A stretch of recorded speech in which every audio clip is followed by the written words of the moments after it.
할렐루야. 우리 주님의 놀라운 평화가 여러분의 심령과 가정과 일터 위에 흘러 넘치시기를 축복드립니다. 우리 때문에 죽으신 주님의 은혜가 또 여러분의 심령 속에 흘러 넘치시기를 또 축복드립니다. 앞뒤 좌우에 있는 분들에게 보고 싶어 죽는 줄 알았습니다, 이렇게 한번 인사해 주시면 좋겠습니다.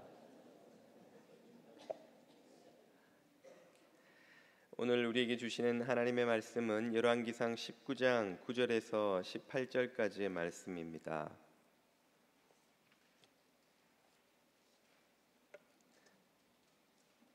열왕기상 19장 9절에서 18절까지입니다.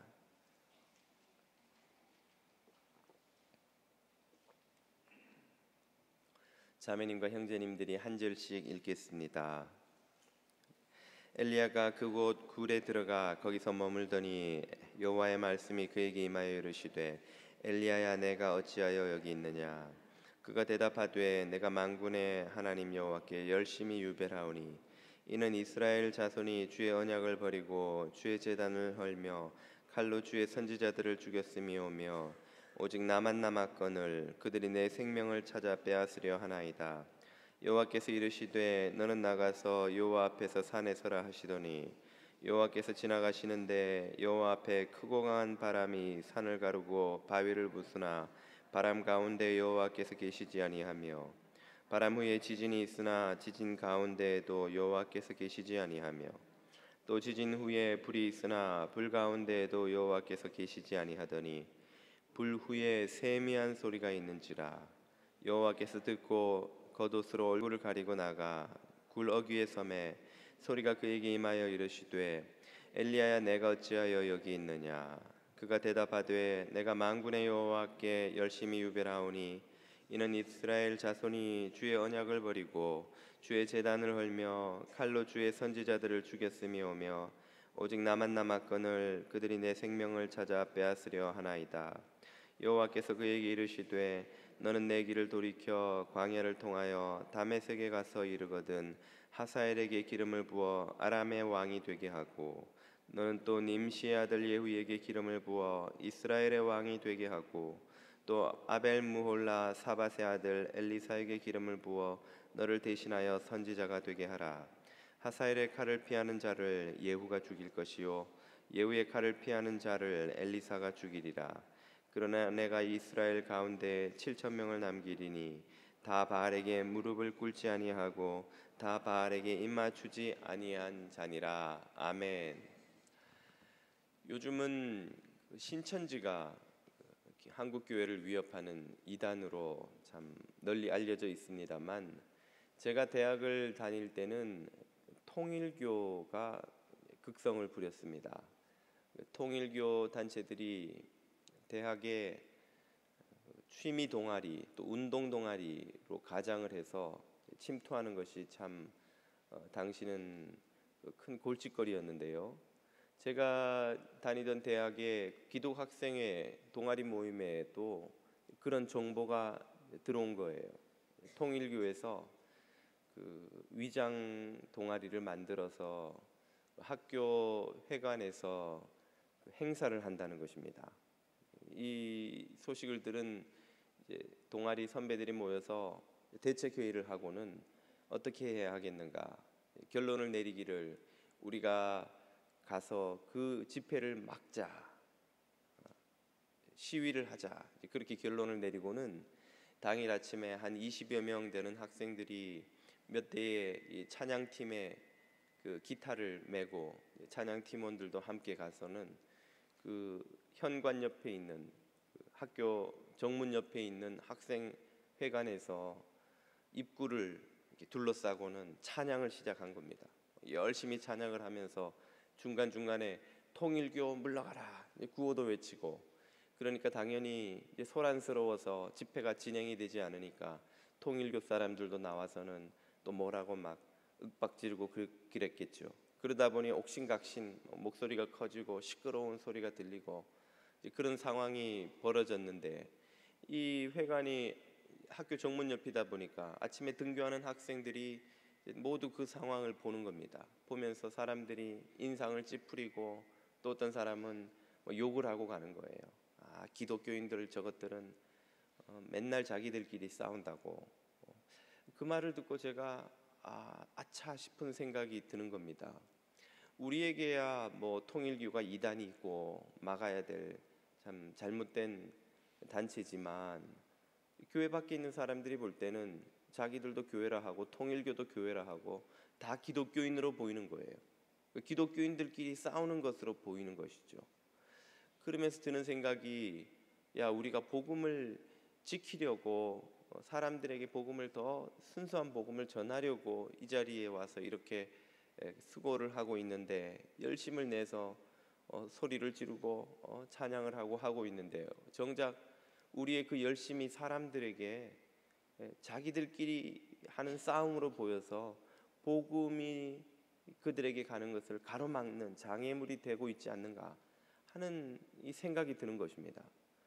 그리고 법치국가에서 우리가 이렇게 시위를 해서 집회 하나를 못하게 하면 과연 통일교회의 이 침투를 막을 수 있을 것인가, 우리의 이 방법이 과연 효과적인가 하는 의문도 들고, 그래서 한 선배에게 그런 제 생각을 이야기했더니 그 선배는 또 너무 열정이 넘치는 분이라서, 아니 우리가 나서지 않으면 어떻게 이 통일교회 침투를 막겠냐고 막 흥분을 하는 통에 뭐 더 이상 좀 의미 있는 대화를 못하고 그냥 말았습니다. 뭐가 문제일까? 우리가 열심을 냈는데 오히려 그것이 복음의 전파를 가로막는 그런 결과가 나온 것이 아닐까 하는 생각이 들었던 것인데요, 그 의문의 답을 오늘 본문의 주인공 엘리야가 우리에게 들려주리라고 기대가 됩니다. 오늘 본문은 호렙산에서 이어지는 여호와와 엘리야 사이의 대화지요. 엘리야는 18장에서 위대한 승리를 거두고 무너질 줄 알았던 그 이세벨 세력이 여전히 건재하고 자신을 죽이려고까지 하자 그만 낙심하고 참 겁에 질린 나머지 광야로 도망을 쳤다가 죽으려고 합니다. 그러나 여호와의 천사가 그를 다독이고 먹여서 호렙산으로 보내지요. 그리고 다다른 이 호렙산에서 하나님과 엘리야 사이의 대화가 이어집니다. 하나님은 엘리야에게 네가 왜 이스라엘이 아닌 여기에 있느냐라고 묻고, 엘리야는 그에 대해서 이렇게 또 대답을 합니다. 10절 말씀을 한번 보시죠. 그가 대답하되 내가 만군의 여호와 하나님 여호와께 열심히 유별하오니 이는 이스라엘 자손이 주의 언약을 버리고 주의 제단을 헐며 칼로 주의 선지자들을 죽였음이오며 오직 나만 남았거늘 그들이 내 생명을 찾아 빼앗으려 하나이다. 하나님의 질문에는 엘리야를 향한 책망이 들어있고 엘리야의 대답에는 하나님을 향한 원망이 들어있습니다. 엘리야의 답을 요약하자면 이런 것이죠. 첫째, 내가 얼마나 열심히 목숨을 걸고 섬겼습니까? 둘째, 그런데 결과가 이게 뭡니까? 셋째, 이 모든 무거운 짐을 나 홀로 지금 지고 있지 않습니까? 그런데 하나님 저한테 어떻게 그런 말씀을 하실 수 있습니까? 이 정도가 되겠죠. 이런 엘리야의 대답에 대해서 하나님은 어떤 메시지를 주십니까? 먼저 자신의 열심을 내세우는 엘리야에게 11절 12절에서 하나님의 자기 계시를 이렇게 하시지요. 11절 여호와께서 이르시되 너는 나가서 여호와 앞에서 산에 서라 하시더니, 하나님이 당신을 엘리야에게 드러내 보이시겠다는 말입니다. 그래서 엘리야가 하나님이 나에게 어떻게 나타나시나, 어떤 모습이실까 기대를 하고 나섰겠죠. 그리고는 기다리는데 여호와께서 지나가시는데 여호와 앞에 크고 강한 바람이 산을 가르고 바위를 부수는 어마어마한 강력한 바람이 불어요. 바로 그런 큰 바람 속에 하나님이 계실 줄 알고 엘리야가 기다렸더니 바람 가운데 여호와께서 계시지 않더라는 거예요. 아니 왜 계시지 않을까? 그러고 있는데 이번에는 바람 후에 지진이 일어납니다. 대지를 뒤흔드는 지진이, 요동치는 지진이 일어나자 그 가운데 하나님이 능력으로 나타나실 줄 알고 기다렸는데 지진 가운데에도 여호와께서 계시지 않는 거예요. 그리고 또 기다렸더니 이번에는 지진 후에 불이 있습니다. 모든 것을 잿더미로 만들어버리는 불이 있는데 그 불 가운데도 여호와께서 계실 줄 알았더니 계시지 않더라는 거예요. 이 바람, 강력한 태풍 같은 바람, 지진, 불이 상징하는 것은 무엇입니까? 그것은 엘리야의 기질과 같이 격정적이고 능력으로 나타나고 아주 모든 것을 뒤흔들어 파괴해버리는 듯한 아주 강력한 그런 하나님의 모습이죠. 그런데 하나님, 그런 엘리야의 기대와 달리 하나님은 그 가운데 계시지 않더라는 거예요. 엘리야는 기대했는데, 엘리야는 기다렸는데, 엘리야는 그 바람과 지진과 불 속에 계신 하나님을 기대했는데 말이죠. 정작 하나님은 어디에서 나타나십니까? 12절, 불 후에 세미한 소리가 있는지라. 세미한 소리, 아주 작고 부드러운 소리를 세미한 소리라고 하죠. 들리세요? 예, 이런 소리, 겨우 들리는 소리, 이런 소리 속에 하나님의 음성이 들려오는 거예요. 13절, 엘리야가 듣고 겉옷으로 얼굴을 가리고, 얼굴을 가리는 이유는 죄인이 영광의 하나님을 똑바로 보면 생명을 부지할 수 없기 때문이죠. 우리가 태양을 아무것도 가리는 것 없이 똑바로 보면 10초가 되지 않아 시력을 잃어버리듯이 그 영광을 죄인이 마주할 수가 없는 거예요. 그래서 겉옷으로 얼굴을 가리고 나아가 굴 어귀에 서매 바로 그 세미한 소리가 그에게 임하여 이르시되 엘리야야 네가 어찌하여 여기에 있느냐. 이 세미한 소리는 크고 강한 바람, 지진, 불과 달리 어떤 의미를 담고 있습니까? 그것은 조용하고 부드럽고 인격적이신 하나님을 상징하죠. 이 하나님의 나타나시는 방식이 주는 메시지가 무엇입니까? 그것은 모든 것을 휩쓸어버리는 크고 강한 바람 같은, 대지를 뒤흔드는 지진 같은, 불살라버리는 그 불 같은 격정적인 그 엘리야의 열심이, 엘리야가 내세우는 그 열심이 얼마나 부질없는 것인가 하는 것을 보여주고 있는 것입니다. 다시 말해 그 엘리야의 그런 격정적인 기질, 그런 열심, 그 인간의 열심이 일을 이루는 것이 아니다 말이에요. 인간이 아무리 열심히 해도 하나님의 구원을 이룰 수 없고 오히려 종종 하나님의 구원을 오히려 망치는 것이 인간의 열심일 수밖에 없다는 말이죠. 아니 그러면 무엇이 일을 이룹니까? 인간이 그렇게 열심히 해도 일을 이룰 수 없다면 일을 이루는 것은 무엇인가요? 그 답을 이 엘리야의 한참 후배이지만 그 답을 깨달은 이사야가 이렇게 말해주죠. 이사야서 9장 6절입니다. 이는 한 아기가 우리에게 낳고 한 아들을 우리에게 주신 바 되었는데 그의 어깨에는 정사를 메었고 그의 이름은 기묘자라 모사라 전능하신 하나님이라 영존하시는 아버지라 평강의 왕이라 할 것임이라. 그 정사와 평강의 더함이 무궁하며 또 다윗의 왕좌와 그의 나라에 군림하여 그 나라를 굳게 세우고 지금 이후로 영원히 정의와 공의로 그것을 보존하실 것이라. 만군의 여호와의 열심이 인간의 열심이 아니라 만군의 여호와의 열심이 이를 이루시리라. 아멘. 앞서 우리가 읽은 구절은 바로 예수 그리스도를 통해 하나님 나라가 이 땅에 임하게 될 것을 예언하시는 말씀이죠. 그 구원의 역사가 누구의 열심을 통해서? 하나님의 열심을 통해서 이루어진다는 거예요. 엘리야는 내가 얼마나 열심히 했는지, 내 열심이 얼마나 유별난지 하나님 보십시오 라고 자신의 열심을 내세웠지만 하나님이 하시는 말씀은 네 열심이 아니라 나의 열심, 여호와의 열심이 일을 이루고 구원을 이룬다는 말씀이에요. 그러므로 엘리야에게 요구되는 것은 여호와의 열심히 일을 이루시도록 뒤로 물러날 것입니다. 기다리라는 거예요. 여호와의 열심히 구원을 이루시도록 뒤로 물러나라는 말이에요. 그 말은 이제부터 우리는 무슨 일이든지 열심히 하지 말라는 뜻인가요? 인간의 열심이 필요가 없다는 말입니까? 이 말의 의미는 열심히 하지 말라는 뜻이 아니라 힘을 빼라는 거예요. 우리가 열심히 하되 힘을 빼야 된다는 거예요. 누가 일하실 수 있도록? 여호와의 열심히 일할 수 있도록.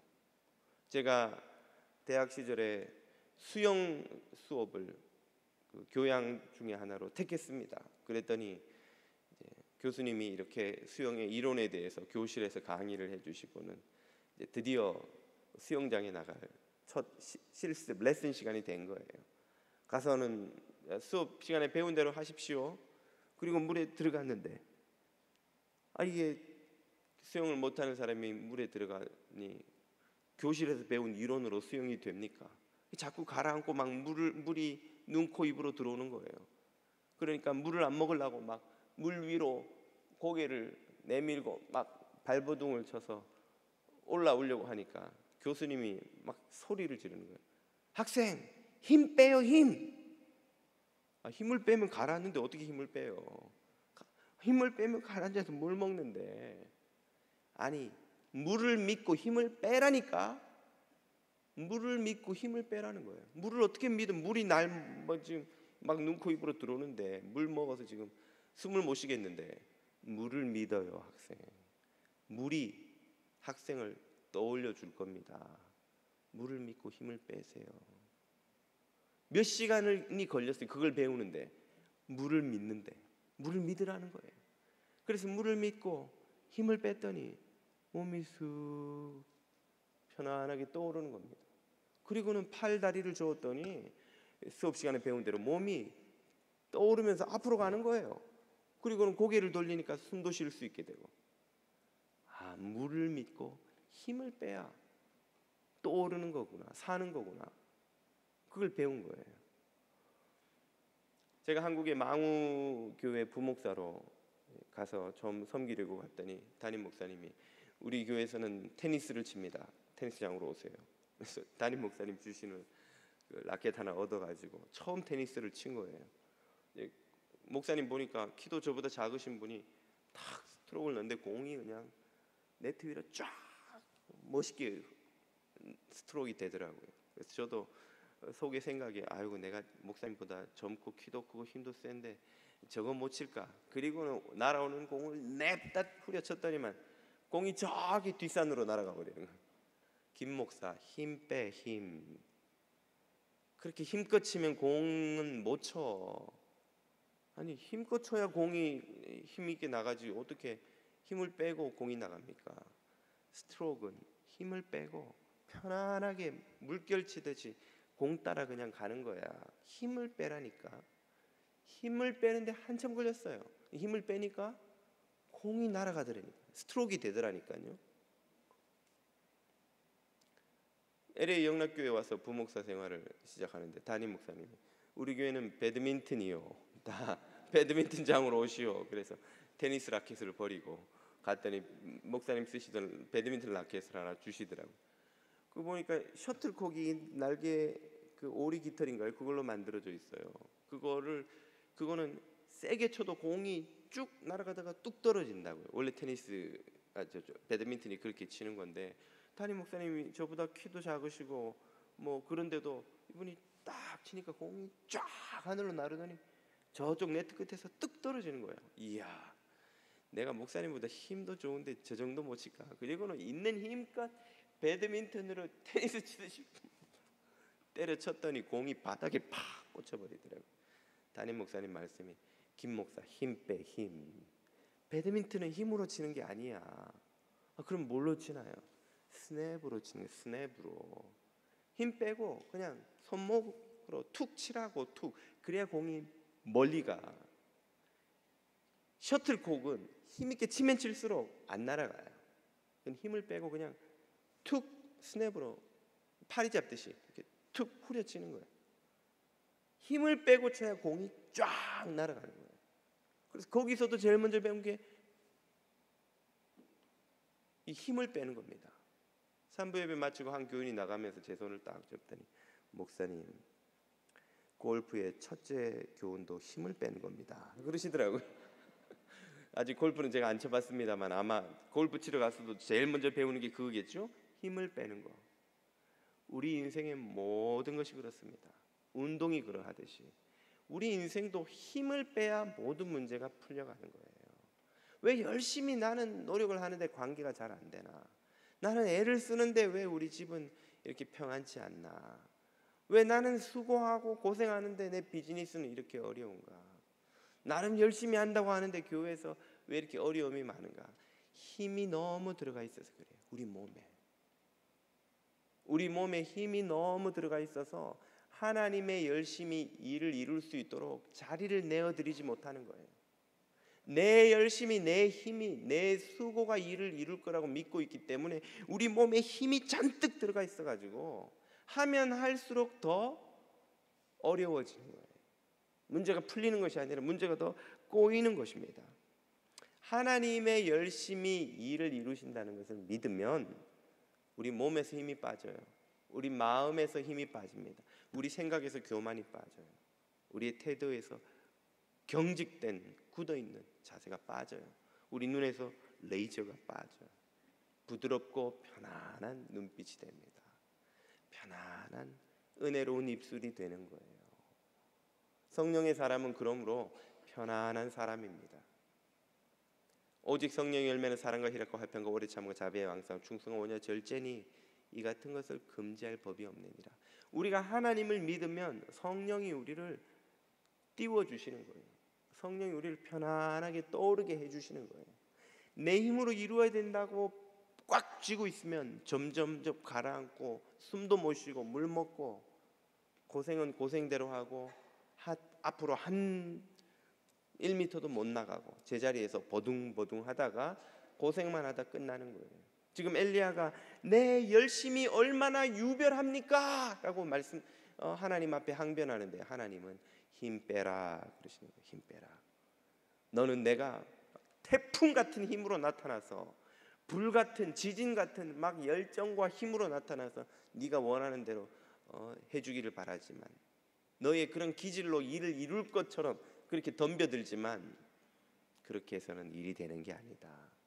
세미하고 편안하고 부드러운 음성으로 엘리야야 힘 빼라, 고생하지 말고 그러는 거예요. 우리 보고 힘 빼라 그러시는 거예요. 부활하신 주님이 다메섹으로 가는 사울에게 나타나셔서 사울아 사울아 네가 애를 쓰면 쓸수록 더 고생하는구나. 나귀가 발길질하는 것처럼 힘을 쓰면 쓸수록 주인이 나귀가 앞으로 안 가고 뒷발질하면 주인이 어떻게 해요? 그 뾰족한 채찍으로 엉덩이를 터뜨리지. 이놈 나귀가 왜 말을 안 듣고 가지 않고 말이에요. 너만 고생이다. 너만 고생이다. 힘을 빼고 하나님이 일하시도록 맡겨드려야 돼요. 하나님의 열심히 일을 이룰 수 있다는 걸 믿어야 돼요. 물을 믿어야 몸이 떠오르듯이 하나님을 믿어야 우리의 삶이 편안하게 떠오릅니다. 오늘 여러분을 움직이는 것은 누구의 열심인가요? 여러분의 열심이 아니라 하나님의 열심히 일을 이루시는 것을 믿으시고 그 하나님께 맡기고 성령으로 떠오르는 여러분 되시기를 축복드립니다. 우리가 이렇게 힘을 빼야 하는데 힘을 빼지 못하는 이유가 있습니다. 무엇 때문에 우리는 힘을 빼지 못하고 살아갈까요? 그것은 지금 당장 내가 이곳에서 이루어야 된다는 조급함 때문이라고 할 수 있습니다. 엘리야가 지금 겪고 있는 조급함이 그거예요. 10절을 보십시오. 그가 대답하되 내가 열심히 유별나서 이렇게 수고했건만 이는 이스라엘 자손이 주의 언약을 버리고 주의 제단을 헐며 칼로 주의 선지자들을 죽였음이오며 현실은 아무것도 변하지 않았다는 거예요. 결과가 없다는 말입니다. 열매가 없어요. 얼마나 수고하고 했는데 저 이세벨의 악한 불의한 세력은 왜 무너지지 않는 겁니까? 낙심할 만하지 않나요? 그렇게 항변하는 것이죠. 그에 대해서 주님이 뭐라고 답을 하시나요? 15절 6절입니다. 여호와께서 그에게 이르시되 너는 내 길을 돌이켜 광야를 통하여 다메섹으로 가서 이르거든 하사엘에게 기름을 부어 아람의 왕이 되게 하고 너는 또 님시 아들 예후에게 기름을 부어 이스라엘의 왕이 되게 하고 또 아벨 무홀라 사밧의 아들 엘리사에게 기름을 부어 너를 대신하여 선지자가 되게 하라. 왜 아무런 변화가 없습니까? 왜 결과가 없습니까? 라고 항변하는 엘리야에게 하나님은 뜬금없이 세 사람을 기름 부어 세워라 그렇게 명을 하세요. 이 세 사람 아람 왕, 이스라엘 왕, 이스라엘의 선지자, 이 세 사람의 역할, 미션은 무엇입니까? 바로 엘리야가 그렇게 무너뜨리고 싶어 했던 저 이세벨 불의한 세력을 무너뜨리는 하나님의 도구라는 거예요. 17절을 보십시오. 하사엘의 칼을 피하는 자를 예후가 죽일 것이요 예후의 칼을 피하는 자를 엘리사가 죽이리라.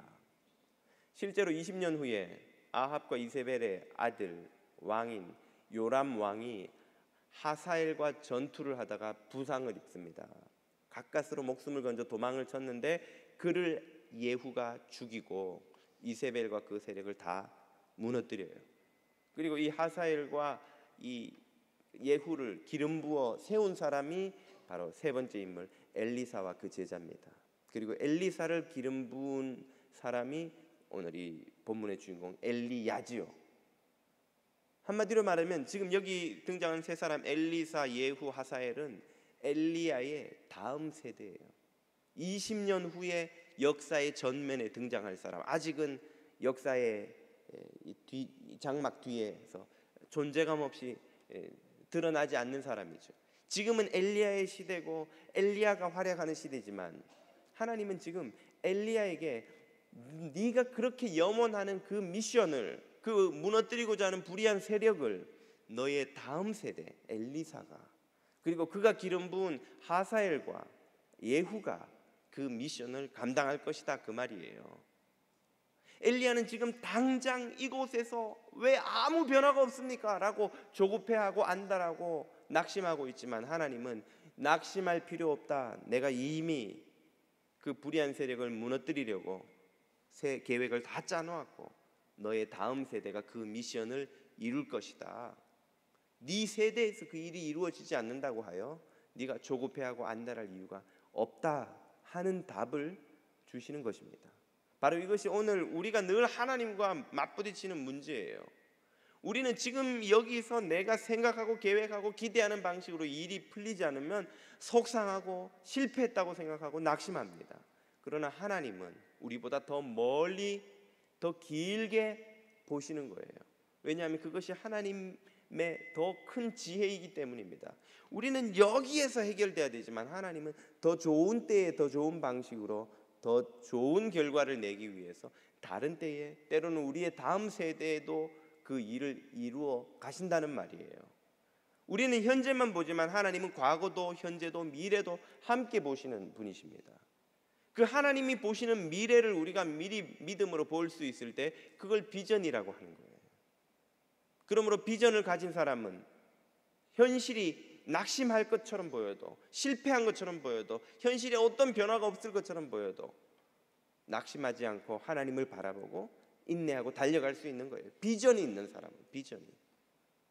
여러분, 그러므로 여러분의 삶에 비전을 가지시기를 바랍니다.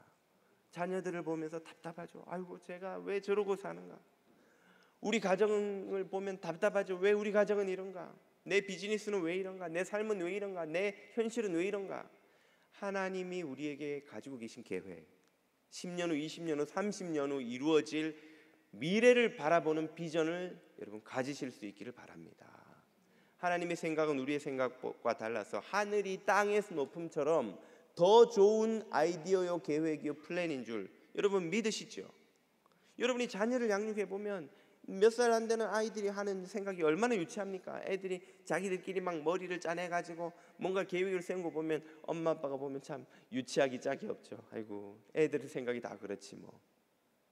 몇십 년 차이 안 나는 우리 인생도 생각의 깊이가 이렇게 차이가 난다면 창조주이신 하나님의 생각의 깊이가 우리의 생각보다 얼마나 더 깊고 풍요롭고 복된 것이 될 수밖에 없겠냐는 말이죠. 그렇다면 그 하나님의 계획 가운데 있는 결론이 오늘 이 자리가 아니라 10년 후, 20년 후, 30년 후가 된다 한들 그것이 무엇? 억울할 일이 있으며 아쉬울 일이 있겠어요? 오히려 그것이 더 우리에게 복이 되는데 말입니다. 우리가 생각하기를 아이고 그래도 10년, 20년, 30년을 어떻게 기다립니까? 답답해서 라고 생각하실지도 모르겠습니다만 한번 생각해 보세요. 10년 전, 20년 전, 30년 전 여러분은 오늘 이 시간 이 자리가 이렇게 빨리 올 줄 아셨어요? 10년, 20년, 30년 전에 여러분이 지금 이 모습으로 이런 모습으로 이렇게 퇴행성 관절염, 목 디스크 겪으면서 여기 앉아 있을 거라고 생각이나 하셨어요? 그 아름답고 젊고 이쁘던 목사가 이렇게 죽늙은이가 될 줄 여러분 상상이나 해보신 적 있어요? 얼마 전에 한 권사님이 저를 보고 아유 김 목사님 오실 때 청년이더만 이제 죽늙은이가 다 됐네. 와 목회가 힘드나 뭐고 그리 힘들어. 예, 권사님 퇴행성 목 디스크 겪고 있습니다. 저도 10년, 20년, 30년 금방이에요. 금방. 제가 우리 교회 온 지 지금 올 9월이면 딱 만 10년이 됩니다. 예, 10년 어떻게 갔는지 모르겠어요. 예. 20년 전, 30년 전 한번 생각해 보세요. 30년 후에 여러분이 머리 허해가지고 여기서 손주들 집에 가서 오늘 또 손주 봐야 되는데 이 녀석들 왜 나한테 손주 맡기고 자기들은 놀러 가고 나한테 이렇게 이런 걱정하시면서 앉아 계실 줄 상상이나 하셨어요? 금방 30년 갑니다. 금방. 그 말은 우리가 지금 바라보고 있는 미래가 언제 10년 기다리고 언제 20년 언제 30년 기다리나 싶지만 눈 깜빡할 새 우리에게 온다는 거예요. 하나님이 내가 하사엘 통해서 예후 통해서 엘리사 통해서 20년 후에 이 일을 할 거야. 20년 언제 20년 성경 몇 장만 넘기면 20년 지나가요. 금방 엘리사 나오고 예후 나오고 하사엘 나와서 이세벨 하고 다 죽습니다. 그 말 듣고 엘리사가 용기를 내는 거예요. 지금 내가 이루지 못하는 것을 이 다음 세대가 이루는구나. 엘리사가 다시 새 비전을 품고 새 사명을 붙들고 사명의 현장으로 들어가는 거예요. 지금 내 방식대로 내 생각대로 지금 당장 이루어지지 않으면 실패인가? 실패가 아닙니다. 하나님이 행하시는 그 구원을 그 미래를 여러분 바라보시고 믿으시고 새롭게 용기 내실 수 있게 되기를 축복드립니다. 우리가 힘을 빼지 못하는 또 하나의 이유가 있어요. 그것은 나 혼자 짐을 다 지고 있다고 생각하기 때문이에요. 엘리야가 그렇게 생각했습니다. 엘리야는 슈퍼맨 컴플렉스가 좀 있는 사람이에요. 세상을 내가 구원해야 된다는 이 강박관념. 그는 그래서 이렇게 말하죠. 10절 다시 보십시다. 그가 대답하되 오직 나만 남았거늘 그들이 내 생명마저 찾아 빼앗으려 하나이다. 누구만 있다고요? 이 이스라엘에 하나님 편에 선 사람이 저밖에 없잖아요. 그리고 저한테 이 모든 짐을 지어주셨으니 얼마나 무겁습니까? 저마저 죽으면 이스라엘에 누가 하나님 위해서 싸우고 저 불의와 싸우겠어요? 그렇게 항변하는 엘리야에게 하나님의 응답은 꿈 깨세요 하는 겁니다. 누가 너밖에 없다고 하던가요? 꿈 깨세요. 18절 그러나 내가 이스라엘 가운데 몇 명을 무려 7,000명을 남겼으니 다 바알에게 무릎 꿇지 아니하고 다 바알에게 입 맞추지 아니한 자니라. 너는 너 혼자 이스라엘의 운명을 네 어깨에 짊어지고 간다고 생각하지만 나는 너처럼 바알에게 무릎 꿇지 않은 이스라엘을 위해 피눈물을 흘리며 기도하며 싸우며 의를 기다리는 의의 나라를 기다리는 백성을 7,000명이나 남겨두었다. 7,000명이나. 너 혼자 그 모든 것을 짊어진다고 생각하지 마라 하는 말씀이죠.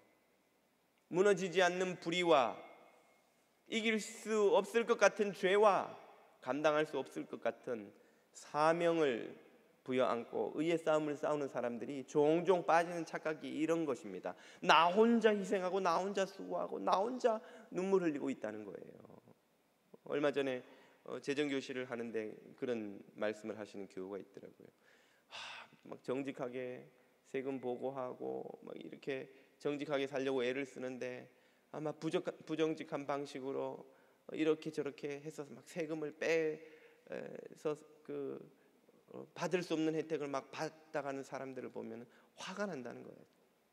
세금 보고하기 싫다는 거예요. 정말 힘들게 세금 보고했는데 뭐 이런저런 편법으로 뭐 요거 숨기고 저거 숨기고 이렇게 하면은 못 받을 혜택이지만 다 받을 수 있고 그러면은 뭐 정부 보조로 뭐 내 의료비도 다 해결되고 뭐 숙소도 해결 다 되니까 그런 걸 주변에서 사람들이 하는 걸 보면서 막 속상하다는 거예요. 세금 내기 싫다는 거예요. 그럴 수 있죠. 그런 마음이 들죠. 그러나 기억해야 할 것이 있습니다. 세상에는 의롭게 살고 정직하게 살기 위해서 희생을 마다하지 않는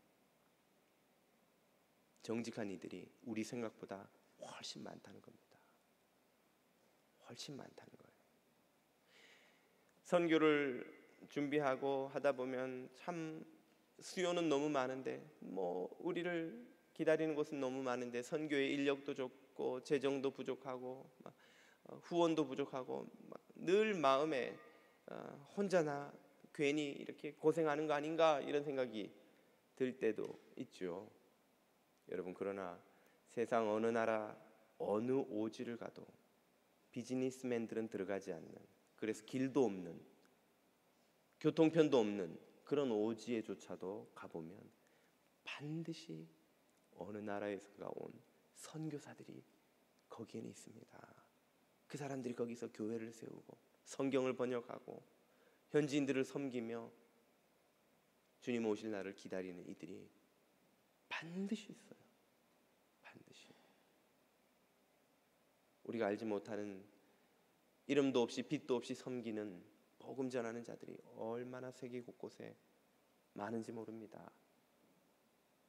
교회를 위해 어려움을 겪을 때 가슴 아파하고 안타까워하고 나 혼자 이렇게 속상해하는 것 같지만 교회를 위해 눈물 흘리며 기도하는 믿음의 성도들이 있기 때문에 하나님이 교회에 은혜를 주시는 거예요.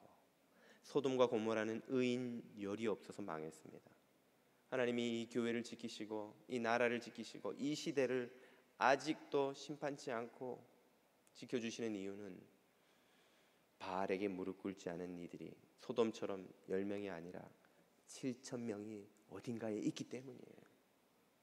지금도 기도하는 이들이 있고 지금도 하나님 나라를 위해서 희생하는 이들이 있고 지금도 하나님을 위해서라면 기꺼이 초대교회 선배들처럼 목숨이라도 드리겠다 결단하고 이름도 없이 빛도 없이 삶을 드리는 이들이 있기 때문에 교회도 나라도 이 시대도 하나님의 은혜 가운데 머무는 것입니다. 여러분 그런 믿음의 동역자들을 생각한다면 외로운 싸움이 아니라는 것을 여러분 깨달으시길 바랍니다. 옆에 한번 고개를 돌려보세요.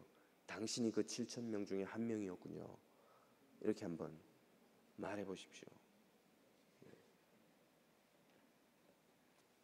우리가 지금 나의 열심으로 내가 이루어야 한다는 이 강박을 내려놓고 하나님의 열심히 이루신다는 것을 믿게 되면 하나님의 비전을 품고 하나님이 곁에 두신 동역자들과 함께 섬겨 나간다면 하나님의 나라가 머지않아서 우리 삶에 이 땅에 임하는 것을 보게 될 줄로 믿습니다. 그 믿음을 가지고 엘리야처럼 다시 일어나서 사역의 자리로 사명의 자리로 나아가는 저와 여러분 되시기를 축복드립니다. 기도드리겠습니다.